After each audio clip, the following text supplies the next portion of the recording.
அருட்பெருஞ்சோதி அருட்பெருஞ்சோதி தனிப்பெரும் கருணை அருட்பெருஞ்சோதி. எல்லா உயிர்களும் இன்புற்று வாழ்க, பல்லல் மலரடி வாழ்க வாழ்க, கொல்லா விரதம் போல எல்லாம் ஓங்குக, நல்லோர் நினைத்த நலம் பெறுக, நன்றி நினைத்த எல்லோரும் வாழ்க இசைந்து. உலக மக்களே, அறிவார்ந்த அன்பர்களே, ஆண்மநேய ஒருமைப்பாடுடைய அன்பர்களே, வல்லப்பமனம் கல்லிய திருவிற்பாவில் 3ஆம் திருமுறையில் இன்பக் கிளவி என்ற பதிகத்தில் இருக்கின்ற பாடலுடைய விளக்கங்களை பார்த்து கொண்டிருக்கிறோம். பதிகம் 6 இன்பக் கிளவி. இதுவரையில் 7 பாடல்களுடைய விளக்கங்களை பார்த்திருக்கிறோம். ஒவ்வொரு பாடலிலும் திருவொற்றியில் இருக்கின்ற இறைவன் தியாகராஜ பெருமான் எப்படியெல்லாம் நமது இறைவன் வல்லற்பெருமான் அவர்களை தேடி வருகிறார் என்பதையும், அங்கே எப்படியெல்லாம் ஊழல்கள் நடந்து கொண்டிருக்கின்றன என்பதையும், எப்படி இன்பமாக பேசிக்கொள்கிறார்கள் என்பதையும் இதுவரையில் பார்த்திருக்கிறோம். பொதுப்படையாக இதுவரைக்கும் நாம் பார்த்த 3ஆம் திருமுறையுடைய மொத்த பாடலுடைய விளக்கங்களுடைய ஒரு சுருக்கம். சமயங்களும் மதங்களும் மார்க்கங்களும் சூழ்ந்திருந்த காலகட்டங்களில், அதாவது இந்த பிரபஞ்சம் தோன்றிய காலத்திலிருந்தே கிரேதயுகம், திரேதயுகம், துவாரயுகம், கலியுகம், இந்த 4 யுகங்களிலுமே சமயங்களும் மதங்களும் மார்க்கங்களும் சூழ்ந்திருந்த நிலையில் எப்படியெல்லாம் இறைவனை உருவகப்படுத்தினார்கள் என்பதையும், ஒவ்வொரு சமயங்களிலும் மார்க்கங்களில் இருக்கிற முரண்பாடுகளை எல்லாம் பயன்படுத்தி எப்படியெல்லாம் மக்களை வழிபட செய்தார்கள் என்பதையும், அதற்கேற்றபடி ஆலயங்களை எப்படியெல்லாம் அமைத்தார்கள் என்பதையும் நாம் ஏற்கனவே பார்த்திருக்கிறோம். அப்படி சமயங்களும் மதங்களும் மார்க்கங்களும் சூழ்ந்திருந்த காலகட்டங்களில் இனிமேல் அது தேவையில்லை, சமயங்களும் மதங்களும் மார்க்கங்களும் மக்களுக்கு தேவையில்லை என்ற சூழ்நிலை வரும்போது அருட்பெருஞ்சோதி ஆண்டவர் சமரச சுத்த சன்மார்க்கத்தை நிறுவி தன் மகன் கையில் ஒப்படைத்து செயலாற்றுவதற்காக ஒரு தாயின் வழியாக இந்த மண்ணுலகை வருவிக்க உற்றார். இந்த மண்ணுலகை வருவிக்க உற்றதிலிருந்து 9 ஆண்டுகள் வரையிலும் நமது இறைவன் வல்லற்பெருமானுடைய நிலை அவருக்கே தெரியாது. சமயங்களையும் மதங்களையும் மார்க்கங்களையும் அவர் சார்ந்துதான் இருந்தார். காரணம், அவருக்கு வேறு நிலை தெரியாது அந்த காலகட்டத்தில். அப்போது திருவொற்றியூரில் இருக்கின்ற இறைவன் தியாகராஜ பெருமானை பார்ப்பதற்கு திருவொற்றியூருக்கு செல்லுகிறார். இவரை பார்த்து காட்சி கொடுத்து மறைந்து விடுகிறார். அதன் பிறகு இவரை பார்த்தவுடனே திருவழியாக தியாகராஜ பெருமான் ஓடுகிறார். அவர் ஓட்டத்தை இவரால் பிடிக்க முடியவில்லை. நாரையும் கிளிகளையும் தூது அனுப்புகிறார், எந்த பலனும் இல்லை. அதன் பிறகு இனிமேல் திருவொற்றியூருக்கு செல்லுவதில்லை என்ற நிலையில் வீட்டிலே இருந்த பொழுது வீட்டிற்கே தியாகராஜ பெருமான் இவரை தேடி வருகிறார். அந்த நிலையை நாம் பார்த்து கொண்டிருக்கிறோம். அந்த வகையில் நாம் பார்க்க வேண்டிய பாடல் 8வது பாடல். இந்த பாடலிலே தன்னை காதலியாகவும் இறைவனை காதலனாகவும் உருவகப்படுத்தி வர்ணனை செய்து உள்ளத்தை தாயாக ஒரு தாய் மகளிடம் சொல்லுவது போல இந்த பாடலை நமக்கு அருளியிருக்கிறார்கள். தாய் மகளிடம் சொல்லுவது போல உலக மக்களுக்கு தெரிவிக்கிறார். பாடலை நன்றாக கவனியுங்கள்.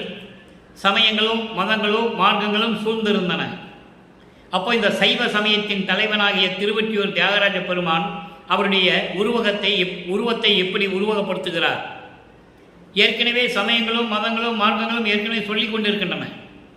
அதை இவரும் சொல்லுகிறார் என்பதை நீங்கள் மனதில் வைத்துக் கொள்ள வேண்டும். இந்த பாடலுடைய விளக்கத்தை பார்த்த பிறகு, அருட்பெருஞ்சோதி ஆண்டவரிடமிருந்து சமரச சுத்த சன்மார்க்கத்தை பெற்ற பிறகு, இந்த சமயங்களும் மதங்களும் மார்க்கங்களும் இனிமேல் மக்களுக்கு தேவையில்லை என்ற நிலையில் அருட்பெருஞ்சோதி ஆண்டவரிடம் எப்படியெல்லாம் முறையீடு செய்து அருளை பெற்றுக்கொண்டார் என்பதையும், அதன் பிறகு எப்படி இறைவனானார் என்பதையும் பார்க்க போகிறோம். இது ஏற்கனவே அவர் இறை அருளோடையவே வருவிக்க உற்றவர். நல்லா கவனிச்சுக்கணும் நீங்கள். இதில் எந்த விதமான குழப்பம் கிடையாது.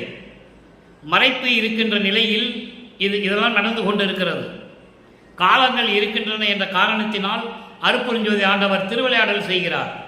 தன் மகனை சமயங்களிலும் மதங்களிலும் மார்க்கங்களிலும் இருக்க செய்து, அதன் பிறகு அதெல்லாம் பொய் என்று சொல்ல வைத்து, அதன் பிறகு சமரச சுத்த சன்மார்க்கத்தை கொடுத்து, சமரச சுத்த சன்மார்க்கத்தினுடைய விதிமுறைகள் என்ன, அதனுடைய நெறிமுறைகள் என்ன என்று மக்களுக்கு எப்படியெல்லாம் சொல்ல வேண்டும் என்று கற்றுக் கொடுத்து எப்படி இறைவன் ஆனார், வல்லற்பெருமானவர்கள் எப்படி இறைவன் ஆனார் என்பதை நம்ம பார்க்கிறோம். அவர் ஏற்கனவே அருளை பெற்றவர். உலக மக்களுக்காக தந்தையும் மகனும் சேர்ந்து திருவிளையாடல் நடத்துகிறார்கள். அதை நீங்கள் புரிஞ்சுக்கணும். இப்போ பாடலை பாருங்க. சடையில் தரித்தார் ஒருத்திதனை, சடையில் தரித்தால் ஒருத்திதனை, தழுவி மகள் மற்றொரு பெண்ணை புடையில் தரித்தார். மகளே, நீ போனால் எங்கே தரிப்பாரோ, உள்ளம் சொல்லுகிறது. உள்ளத்தை தாயாக வர்ணனை செய்து இந்த பாடலை அருளியிருக்கிறார்கள். ஒரு தாய் மகளிடம் உலகியலிலே ஒரு தாய் மகளிடம் எப்படி சொல்லுவாள்? மகளே, அவன் ஏற்கனவே திருமணமானவன், இன்னொரு பெண்ணை கூட வைத்துக் கொண்டிருக்கிறான். நீ போய் அவளிடம் போய் நீ எப்படி வாழ முடியும்? வேண்டாம் மகளே என்று அறிவுரை கூறுவாள். அதுபோல உள்ளம் சொல்லுகிறது. பாருங்க, புடையில் தரித்தார் மகளே நீ போனால் எங்கே தரிப்பாரோ? கடையில் தரித்த விடமதனை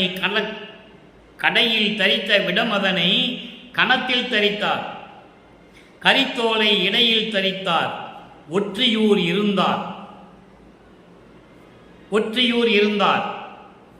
இவர் தாய் சொன்ன உடனே மகள் பதில் சொல்லுகிறார், இருந்தார் என் உள்ளத்தே. வல்லபமான் சொல்லுகிறார், இருந்தார் என் உள்ளத்தே என்று சொல்லுகிறார். இப்போ இந்த பாட்டுடைய பதவுரை பார்த்துவிட்டு தெளிவுரை.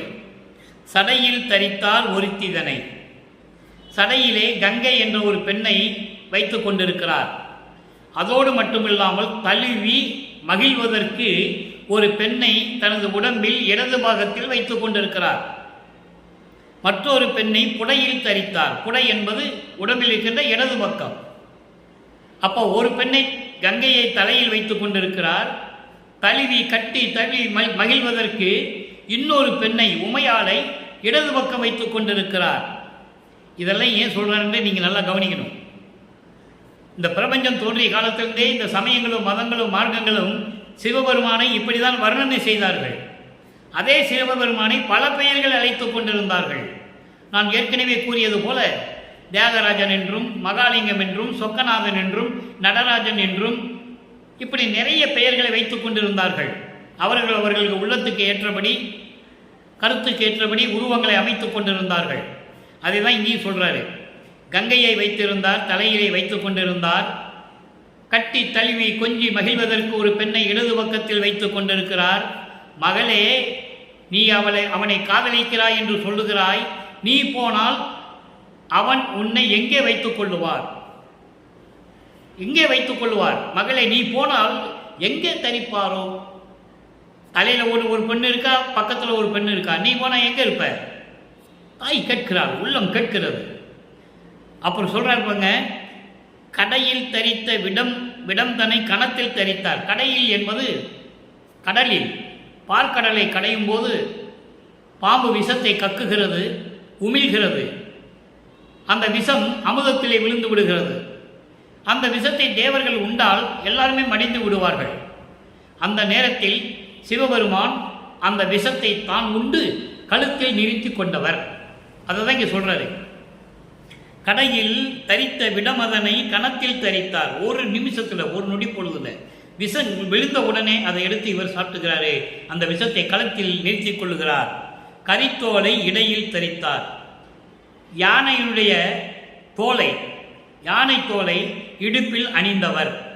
திருவெற்றியூரில் இருந்தார். இது தாய் சொல்லுது. தாய் சொல்லுகிறாள், மகளிடம் ஒரு தாய் சொல்லுகிறாள், மகளே, நீ அவனை காதலிக்கிறாய் என்று சொல்லுகிறாய். அவரோ தலையில் ஒரு பெண்ணை வைத்திருக்கிறார், இடுப்பிலே இடது பக்கத்திலே ஒரு பெண்ணை வைத்திருக்கிறார். நீ போனா எங்கே இருப்ப? அவர் விஷத்தை உண்டு கழுத்தில் நிறுத்தி கொண்டவர். யானைத்தோலை உடையா உடுத்திக்கிட்டு இருக்கிறாரு. இப்படிலாம் இருக்கின்ற ஒருவனை நீ எப்படி காதலித்து மனம் முடித்து நீ இன்பமாக இருக்கப் போகிறாய் என்று தாய் மகளிடம் சொல்லுகிறாள். மகள் சொல்லுகிறாள் தாயிடம், இருந்தார் என் உள்ளத்தே, என் உள்ளத்திலும் இருந்தாரே. எதுகை மோனையோடு வார்த்தைகள் விளையாடுகின்றன. அதான் இன்பக் கிழவி என்று சொல்லுகிறார். இந்த பதிகத்தை இன்பக் கிழவி என்று பெயர் வைத்ததற்கு காரணமே இதுதான். எதுகை மோனையோட சொற்கள் விளையாடுவது, காதலனும் காதலியும் சந்தித்துக் கொண்டால் எப்படி உரையாடுவார்கள், எப்படி மகிழ்வோடு இருப்பார்கள், அங்கே ஊழல் எப்படி இருக்கும் என்பதை தெரிவிப்பதுதான் இன்பக் கிழவி. அந்த வகையில் இருந்து கொண்டு இந்த பாடலை நமக்கு அள்ளி இருக்கிறார்கள் வல்லற்பமானவர்கள். அப்போ இதனால் உலக மக்களுக்கு என்ன தெரிவிக்கிறார் அதை நமக்கு பார்க்கணும்.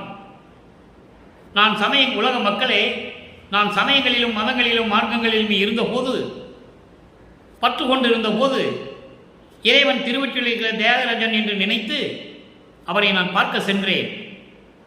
அப்போ அவனை நான் காதலித்தேன். நான் காதல் கொண்டேன். இறைவன் மீது காதல் கொண்டேன் நான். அப்போ என் உள்ளம் சொல்லுகிறது, மகளே, அவன் ஏற்கனவே தலையிலே கங்கையை வைத்துக் கொண்டிருக்கிறார், இடது பக்கம் உமையாலை வைத்துக் கொண்டிருக்கிறார். நீ போனால் எங்கே வைத்துக் கொள்வார்? அவர் ஏற்கனவே பால்கடலை களையும் போது விஷத்தை உண்டு கழுத்திலே நிறுத்தி கொண்டவர். யானைத்தோலை இடையில் புகுத்து யானைத்தோலை இடையில் உடித்து கொண்டவர். இப்படியெல்லாம் இருக்கின்ற ஒருவனை நீ எப்படி காதலித்து என்ன பயன் பெறப் போகிறாய் என்று சொல்லுகிறது. உள்ளம் சொல்லுகிறது. உடனே இவர் சொல்லுகிறார், இருந்தார் என் உள்ளத்தே, என் உள்ளத்திலும் இருக்கிறாரே. அந்த இருந்தார் என்ற வார்த்தைகள் விளையாடுகிறது. தரித்தார், இருந்தார் என்ற வார்த்தைகள் இருக்கிறது அல்லவா, அதுக்கு எதுகை முனையோடு சொல்லுகிறார், இருந்தார் என் உள்ளத்தே, என் உள்ளத்திலும் இருக்கிறாரே என்று சொல்லுகிறார். இப்போ இந்த பாடலுடைய விளக்கத்தை கோர்வையாக சொல்லுகிறேன். கங்கையை சடையில் வைத்துக் கொண்டிருந்தார். தழுவி மகிழ்வதற்கு ஒரு பெண்ணை, உமையாலை, தனது உடம்பில் இடது பக்கத்தில் இடம் கொடுத்திருந்தார். இடது பக்கத்தில் வைத்துக் கொண்டிருக்கிறார். மகளே, நீ போனால் எங்கே வைத்துக் கொள்வார்? அப்போ இதிலிருந்து என்ன சொல்லுகிறார் என்றால், ஏற்கனவே அவனுக்கு 2 பெண்கள் இருக்கின்றன. அப்போ உள்ளம் சொல்லுது வேண்டாம் என்று சொல்லும்போது இவர் சொல்லுகிறார், இல்லை, நான் அவனை காதலிக்கிறேன், என் உள்ளத்திலும் இருக்கின்றாரே. நீ பார்கடலை கடைந்து விஷத்தை உண்டான் என்று சொன்னாலும் கூட சரி, யானைத்தோலை இடுப்பிலே கட்டி கொண்டிருந்தார் என்று சொன்னாலும் சரி, நான் அவனை காதலிக்கிறேனே, என் உள்ளத்திலும் இருக்கிறாரே என்று சொல்லி இந்த பாடலை நமக்கு அருளி இருக்கிறார்கள்.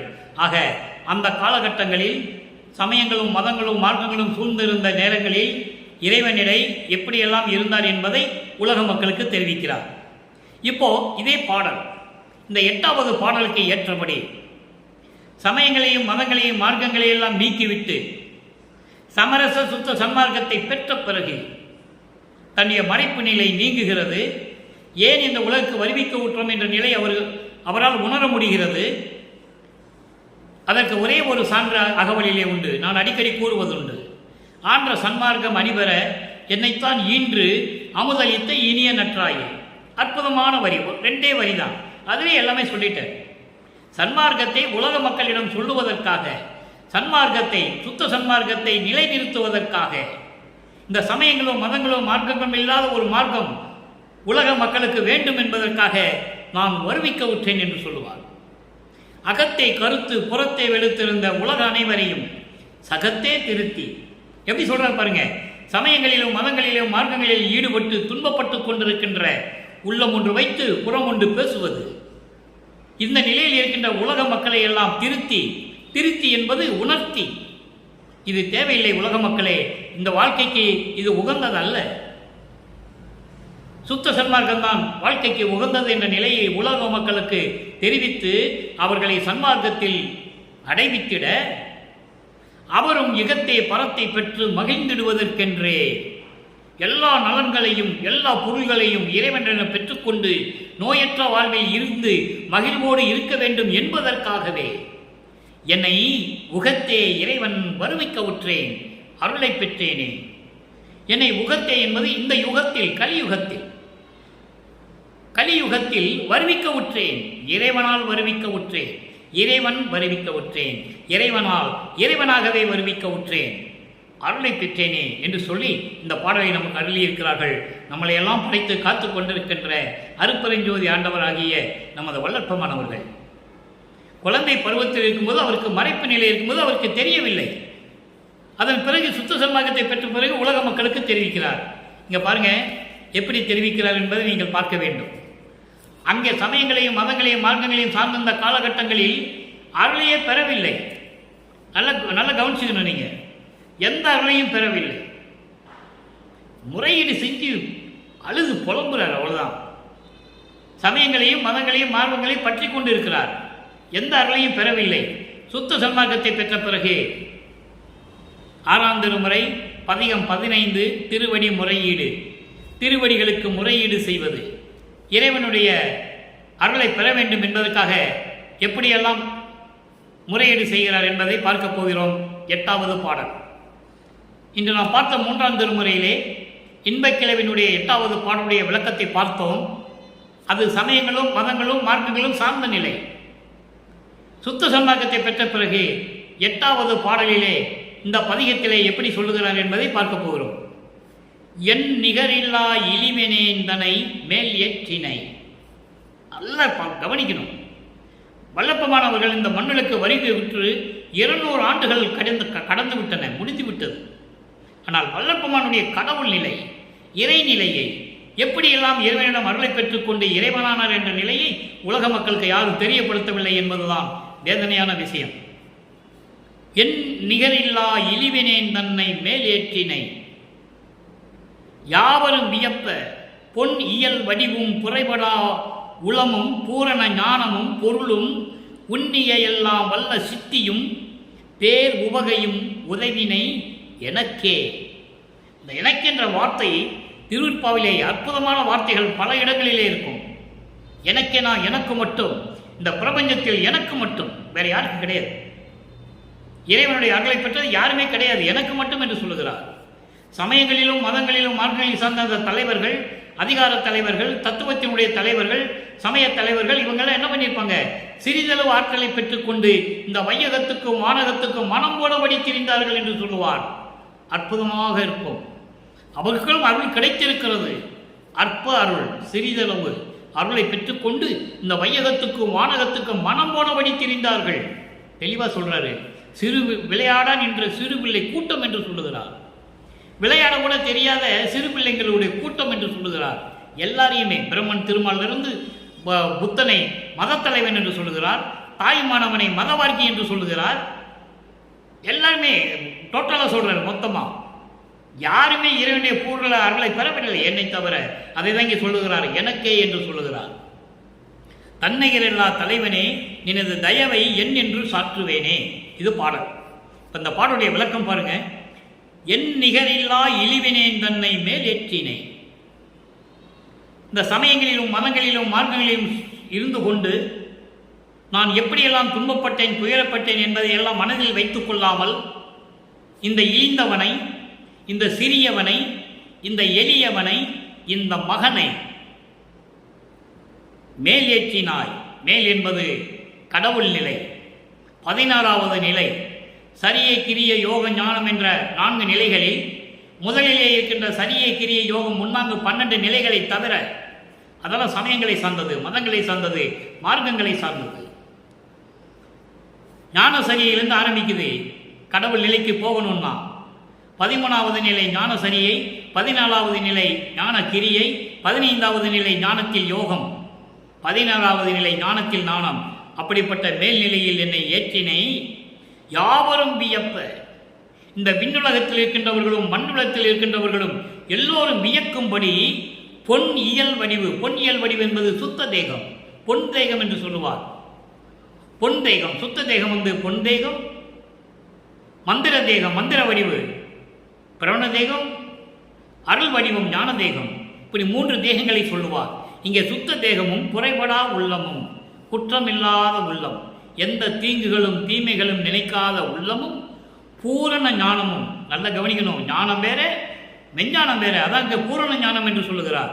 ஞானம் பெற்றவர்கள் தான், இறைவனை வேண்டி ஞானம் பெற்றவர்கள் தான் கோடான கோடி பேர்கள். மெஞ்ஞானம் யாரும் கிடையாது. மெஞ்ஞானம் என்றால் முக்காலத்தையும் உணர்ந்தவன். அப்போ பூரண ஞானமும் பொருளும், பொருளும் என்பால் அருள் செல்வமும், உன்னிய எல்லா வல்ல சித்தியும். நான் எண்ணியபடி என்னென்ன நினைத்தேனோ அந்த சித்திகளை எல்லாம் எனக்கு கொடுத்து பேர் உவகை, பேர் உவகை என்பது பேரின்பம், உதவினை அருளினார். எப்படி அருளினார் என்பதை எப்படி சொல்றார் பாருங்க. அதாவது எல்லா சித்திகளையும் கொடுத்து, இந்த விண்ணுலோகம் மண்ணுலோகம் இயக்கும்படி எனக்கு சுத்த தேகத்தையும் கொடுத்து, குற்றமில்லா குறைபடா உளமும் கொடுத்து, புண்படா உடம்பும் குறைபடா உளமும் சொல்லுவார் பாட்டில். அதில் அருமையாக இருக்கும். புண்படா உடம்பும் குறைபடா உளமும் பொய்படா ஒழுக்கமும் பொருந்தி கண்படா வீரமும் மகளும் நிந்தனையை கருத்தில் வைத்து ஏற்றுவதற்கு இசைந்தேன். உண்பனே எனினும் உழுப்பனே எனினும் உலகியரை நம்பிலேன் எனது நண்பனே நலசார் பண்பனே உனையே நம்பினேன் கைவிடேல் எனையே என்று சொல்லுவார். அதான் அந்த குறைபடா உள்ளம் என்று சொல்லுகிறார். ஞான பூரணமும் பொருளும் எல்லாவற்றையும் எனக்கு கொடுத்து எனக்கு அருளினாய். எனக்கே, எனக்கு மட்டும்தான், இந்த பிரபஞ்சத்தில் வேறு யாருக்கும் கிடையாது. தன்னிகர் இல்லா தலைவனே, தன்னிகர் இல்லா தலைவனே, யாரையும் ஒப்பிட முடியாத சமரச சுத்த சன்மார்க்க தலைவனே, எல்லா கடவுளர் சமூகத்திற்கு எல்லாருக்கும் கடவுளானவனே, ஆதியும் அந்தமில்லா தோன்றிய சுயமாக தோன்றிய இறைவனே, அருப்பெருஞ்சோதியே, எனது தயவை என்னென்று சாற்றுவேனே. உன்னுடைய தயவை, இந்த மகனுக்கு நீ காட்டிய தயவை நான் என்னவென்று சொல்லுவேன் என்று சொல்லி இந்த பாடலை நமக்கு அருளி இருக்கிறார்கள். அடுத்த ஒரு பதியம் பாருங்க, 21. சுத்த சன்மார்க்க வேண்டுகோள்.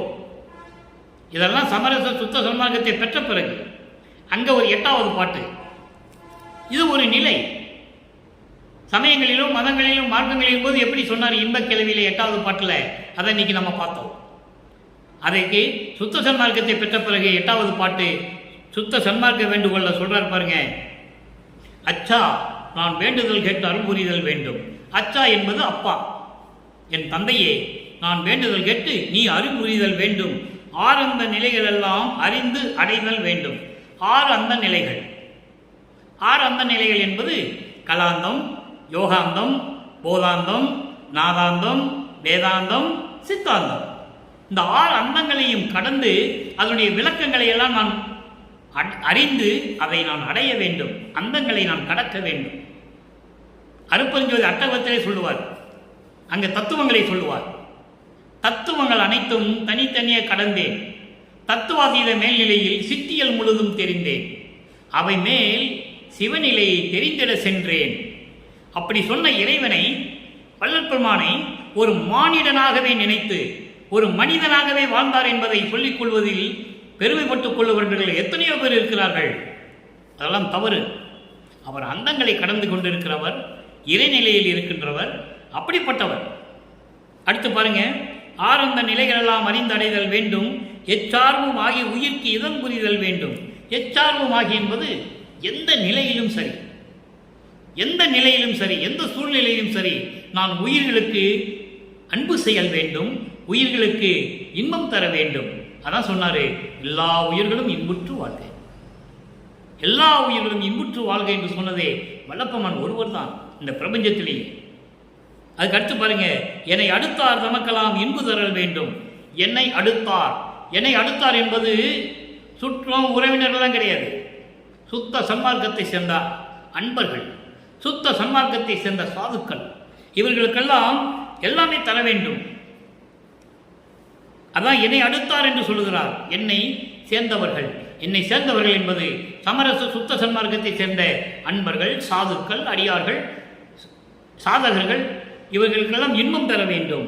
இச்சாதி சமய விகற்பங்கள் எல்லாம் தவிர்த்து, அங்கே ஒரு வார்த்தையை சொல்றார் பாருங்க, இந்த சமயங்கள் இருக்குதே, இந்த சமயங்களும் மதங்களும் மார்க்கங்கள் இருக்குதே, அதில் இருக்கிற விகற்பங்கள், விகற்பங்கள் என்பது முரண்பாடுகள், வழிபாட்டினுடைய முரண்பாடுகள், தேவையில்லாத வேறுபாடுகள், வேற்றுமைகள், இவங்களையெல்லாம் தவிர்த்து எவ்வுலகமும் சன்மார்க்கம் பொதுவடைதல் வேண்டும்.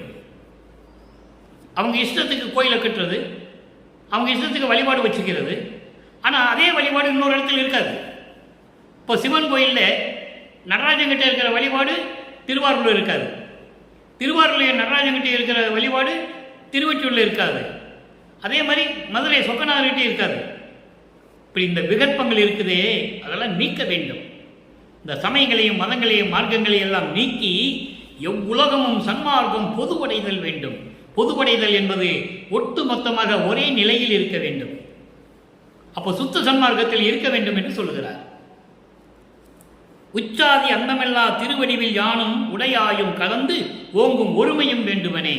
இந்த உச்சாதி அந்தமெல்லா என்பது, உச்சாதி அந்தமெல்லா என்பது உச்சி என்றால் முடி, ஆதி என்பது அடி.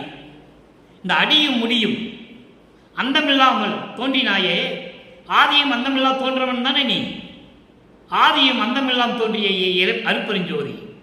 அப்போ அந்த அடியும் முடியும் அந்தமில்லா தோன்றினில்ல, அந்த திருவடிவில் நீயும் நானும் ஒன்றாக இருக்க வேண்டும். எவ்வளவு அற்புதமா சொல்றாரு பாருங்க. ஆதியும் அந்தமில்லா அருப்பெருஞ்சோதி. அப்போ உச்சாதி என்பது, உச்சி என்பது முடி, அடி என்பது திருவடி. இந்த முடியும் அடியும் இல்லாமல், ஆதியும் அந்தமும் இல்லாமல் தோன்றிய உன்னுடைய திருவடி இருக்கே, அதில் நீயும் நானும் கலந்து ஒன்றாகி இருத்தல் வேண்டும். அற்புதமான வேண்டுகோள். பிரபஞ்சத்தில் யாரும் இதை சொன்னதில்லை, கேட்டதில்லை, யாருக்கும் இந்த தகுதியும் இல்லை என்பதை இங்கே நான் பதிவு செய்ய கடமைப்பட்டிருக்கிறேன். அடுத்து பாருங்க, சிவ தரிசனம். நான் ஏற்கனவே சொன்னது போல சிவ தரிசனம் சொன்னால் உடனே சிவங்கிட்ட போயிடக்கூடாது. சிவன் வேறு, சிவம் வேறு. சிவ தரிசனம் என்பது அருட்பெருஞ்சோதியினுடைய தரிசனம் எப்படி இருந்தது? 8வது பாடல்.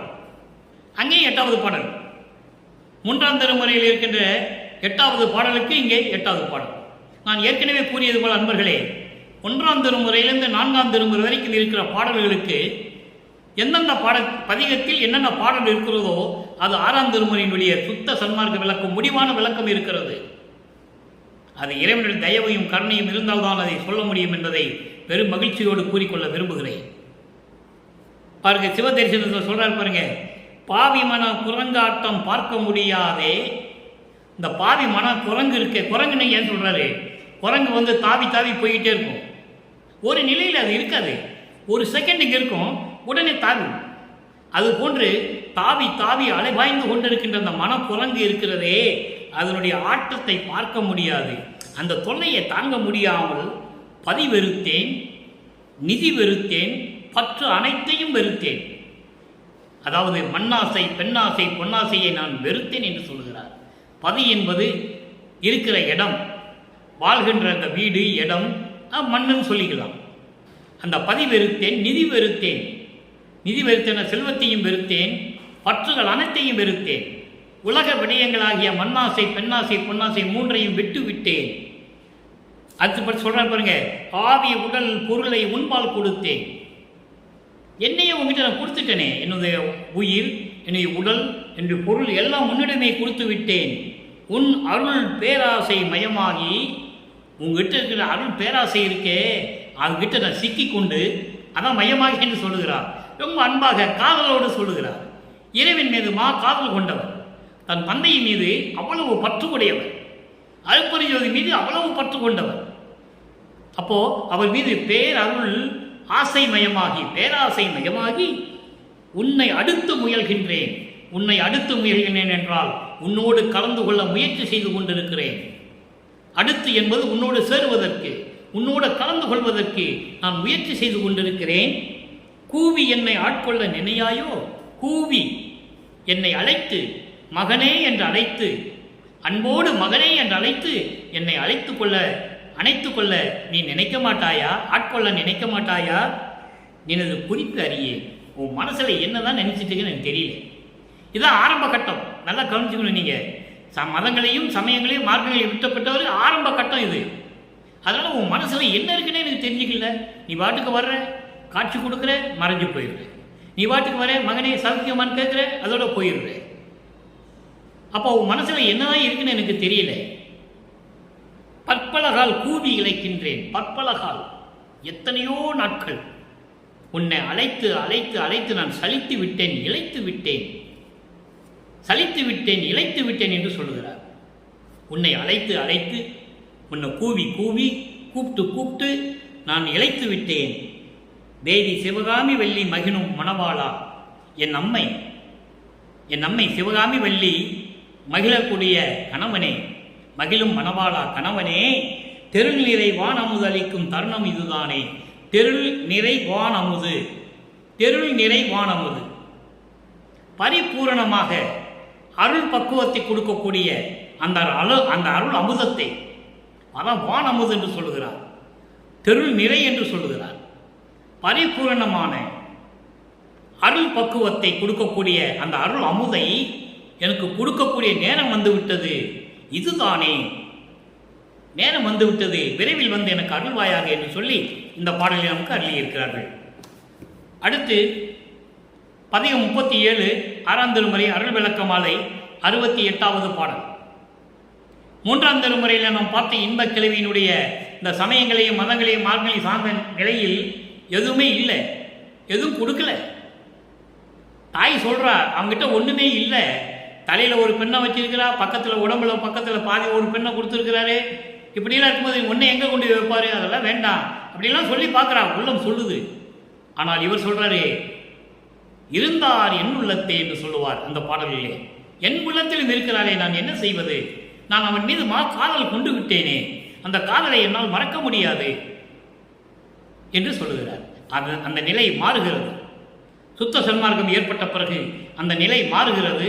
எப்படி சொல்றார் பாருங்க, அருள் விளக்க மாலையிலே 68வது பாடலிலே, பரவெளியே நடுவெளியே உபசார்ந்த வெளியே பால்வெளியே முதலாக 7 வெளிக்கு அப்பாலும். இந்த வெளிகளை 7 வெளிகளுக்கு அப்பால் என்று சொல்லுகிறார். அது என்ன வெளி? பரவெளி, பரம்பர வெளி, பராபர வெளி. இந்த 3 வெளி இருக்கிறதே. பரவெளி என்பது சுத்த தேகத்தினுடைய வெளி, பரம்பர வெளி என்பது பிரபண தேகத்துடைய வெளி, பராபர வெளி ஞான தேகத்துடைய வெளி. ஆக பரவெளி, பரம்பர வெளி, பராபர வெளி, பெருவெளி, பெருசுகவெளி, வெட்டவெளி. அதுதான் வெட்டவெளி. வெட்டவெளி மேல் இருக்கின்ற ஒரு வெளி இருக்கிறது, சிவ அனுபவ ஞான வெளி. அதான் இறைவன் வெளி. இந்த 7 வெளிக்கு அப்பாலும் ஒரு வெளி இருக்கிறது. 7 வெளிக்கு அப்பாலும் விரவிய மாமறைகள் எல்லாம் தனித்தனி சென்று, இந்த வேதங்கள் இருக்கிறதே, உலகில் சொல்லப்பட்ட வேதங்கள், ரிக்வேதம், யசுர்வேதம், சாமவேதம், அதர்வண வேதம், இந்த வேதங்கள் எல்லாம் தனித்தனியாக செல்லுகின்றன. சென்று தேடி பார்த்தும், அளந்து என்று சொல்லுகிறார், தேடி பார்த்தும் மெய்யளவு காணாதே. இறைவனுடைய அருட்பெருஞ்சோதியுடைய உண்மையான நிலையை பார்க்க முடியாமல் மெலிந்து இளைத்து போற்ற கண்ணீர் விட்டு அழுது கதறி வணங்குகின்றன இந்த வேதங்கள் எல்லாம். அதை மகாதேவ மலையிலே ஒரு பாடலிலே சொல்லுவார். அதை சொல்ல நான் கடமைப்பட்டிருக்கிறேன். ருத்திரன், பிரம்மணர், விண்ணோர், வேந்தர், ஊர்கரடர், காந்தரவர், இயக்கர், பூதர் மற்றும் முனிவர்கள் அனைவரும் சென்று இறைவனை மனத்தால் தேடி கருத்தழிந்து தனித்தனியே சென்று வேதங்களை வினவ. அங்க சொல்றாரு, வேதங்களை வினவ. இவங்கெல்லாம் போயிட்டு தேடுறாங்க. பிரம்மன், திருமால், ருத்திரன், மகேஸ்வரன், சதாசிவம், இந்திரன், சப்தர்கள், சக்திகள், முத்தர்கள், முனிவர்கள் எல்லாம் போய் இறைவனை தேடுறாங்க. இறைவனை பார்க்க முடியல. அப்போ இவங்கெல்லாம் ஒன்னா சேர்ந்து வேதங்கிட்ட வர்றாங்க. ரிக்வேதம், யசுர்வேதம், சாமவேதம், அதர்வணம் வேதங்கிட்ட வந்து சொல்றாங்க, வேதங்களே, நாங்கள் இறைவனை பார்க்க சென்றோம், இறைவனை பார்க்க முடியவில்லை, நீங்கள் பார்த்திருக்கிறீர்களா என்று கேட்க, வேதங்களும் நாங்களும் பார்க்கவில்லை, நாங்களும் செல்லுகிறோம் என்று சொல்லி தனித்தனியாக சென்று வேதங்களை வினவ. அப்போ வேதங்களும் புறப்பட்டு போகுது. திரும்பி வந்து மற்ற அங்கு அவரோடு புலம்ப நின்ற வஞ்ச வெளியே. வேதங்களும் வந்து சொல்லுது, எங்களாலேயும் இறைவனை பார்க்க முடியலன்னு சொல்லுது. அப்போ அதை தான் இங்கே சொல்றாரு, விரவிய மாமலைகள் எல்லாம் தனித்தனி சென்று அளந்தும் மெய்யளவு காணாதே மெலிந்து இளைத்து போற்ற கண்ணீர் விட்டு கதறி அழுது புரண்டு வணங்குகிறார்கள் இறைவனை. எப்படி? உறவில் அவை தேடிய வெளிக்குள் வெளியாய். வெளியில் இருக்கிறாரு, அங்க போக முடியல, தேடுறாங்க. வெளிக்குள் வெளியாய் இருக்கிறாரு, அதுக்குள்ள இங்க போக முடியல. அப்படி தேடியும் கண்டுபிடிக்காமல் ஓங்கிய வெளிகளை தன்னுள் அடக்கும் வெளியாய். அப்படி விளங்கி கொண்டிருக்கின்ற இறைவனே, அருட்பெருஞ்சோதியே, இறைவன் நிலையும் சொல்லுகிறார். எப்படிப்பட்ட நிலையில் இறைவன் இருக்கிறார் என்று சொல்லுகிறார். யாரும் பார்க்க முடியாத இறைவன் என்று சொல்லுகிறார். ஆனால் இன்பக் கிளவிலே இன்று நாம் பார்த்த பாடலே திருவொற்றியூரில் இருக்கின்ற இறைவன் சொல்லுவார். திருவொற்றியூரில் இருக்கின்ற இறைவன் கங்கையை தலையில வச்சிருக்கிறார், இன்னொரு பெண்ணை பக்கத்தில் வச்சிருக்கிறார், யானை தோலை இடுப்புல கட்டி இருக்கிறாரு, இப்படிதான் சொல்லுவார். அது தெரியாத நிலை, அவர் உணராத நிலையில் இருக்கும்போது சொன்னது. நல்லா கவனிச்சுக்கணும் நீங்க. இப்போ அருட்பெருஞ்சோதி ஆண்டவர் இப்படியெல்லாம் இருக்கிறார் என்று சொல்லிவிட்டால், வேதங்களும் சரி, இந்த பதத்தலைவர்கள், மண்டலாதிபதிகள், அதிகார தலைவர்கள், தத்துவத்தினுடைய தலைவர்கள், சத்தர்கள், சக்திகள், முத்தர்கள், முத்திகள் யாராக இருந்தாலும் சரி, இறைவனை பார்க்கல. அப்படி நின்று தன்னுள் அடக்கும் வெளியாய் கரையற நின்று ஓங்குகின்ற சுத்த சிவவெளியே. அங்க பாருங்க, சுத்த சிவவெளி என்று சொன்னார். ஒவ்வொரு ஒவ்வொரு வார்த்தைக்கும் ஒரு பொருள் இருக்கிறது நண்பர்களே. சூட்சமமாக பிரபத்தில், அதாவது இந்த பிரபஞ்சத்தினுடைய உண்மைகளை சூட்சமமாக ஒவ்வொரு வரியிலும் சொல்லுவார். இங்க சொல்றார் பாருங்க, கரையற. கரையற என்றால் எல்லையே இல்லாத, எல்லை இல்லாமல். இந்த பிரபஞ்சத்துக்கு எல்லை கிடையாது. அப்போ பிரபஞ்சம் முழுவதும் எல்லை இல்லாது, அளவில்லாது, பரிபூர்ணமாக ஒளி வீசி விளங்கி கொண்டிருக்கின்ற சுத்த சிவவெளியே.